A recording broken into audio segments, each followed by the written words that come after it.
बोले चाची इतना सुंदर चीज छिपा के रखी थी और सब जो केरा के छिलका और साग भगवान पा गए। बोलो भक्त वत्सल भगवान की जय। तो फिर आ जाइए जहां थे वहां।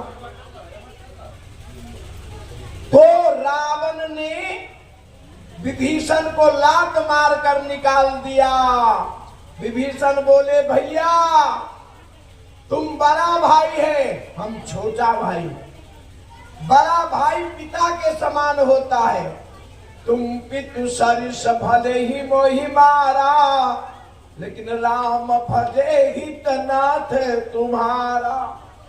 ए भैया आपका हित भगवान के भजन में है।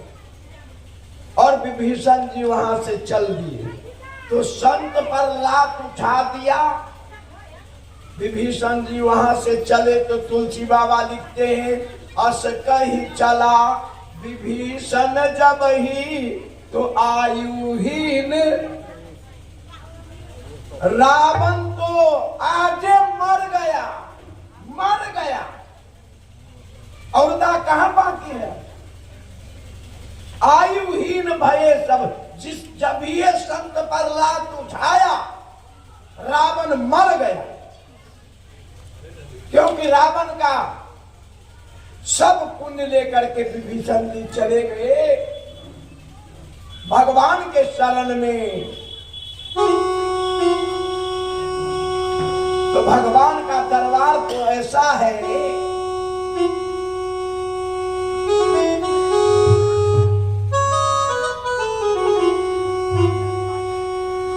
विभीषण जी आते हैं और कहते हैं हे भगवान, समुद्र किनारे में भगवान है। विभीषण जी आते हैं और भगवान कहते हैं शरण में आए हैं हम तुम्हारे, शरण में आए हैं हम तुम्हारे, दया करो हे दयालु।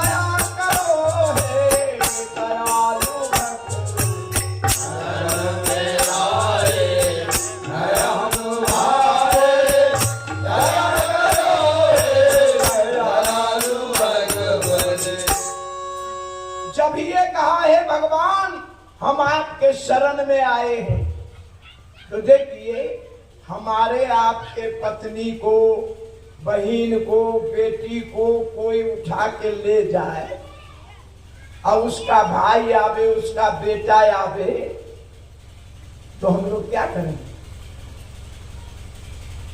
लेकिन भगवान कैसे हैं? सुग्रीव कहा सरकार विभीषण को बांध करके जेल में बंद कर देते हैं। एक तो संधि पत्र लिखेंगे रावण को कि सीता तुम्हारे जेल में तो तुम्हारा भाई हमारे जेल में। सीता को दे जाओ, अपने भाई को ले जाओ। भगवान बोले सखा नीत तुम नीक विचारी, लेकिन मम प्रण शरणागत भयहारी। अच्छी बात है सुग्रीव, राजनीति तो यही कहता है, लेकिन हमारे खानदान का नियम है कि कोई कितना भी पापी दुराचारी क्यों न हो, लेकिन शरण में आए हुए को हम लोग क्षमा कर देते हैं। तो इतना ही नहीं, कैसे दयालु है भगवान कि जिसका बड़ा भाई सीता का हरण करके ले गया है उसको भगवान गले से लगा लेते हैं और राजा राज तिलक कर देते हैं, कहते हैं अब लंका के राजा यही होगा। बोल भक्तवत्सल भगवान की जय। हाँ।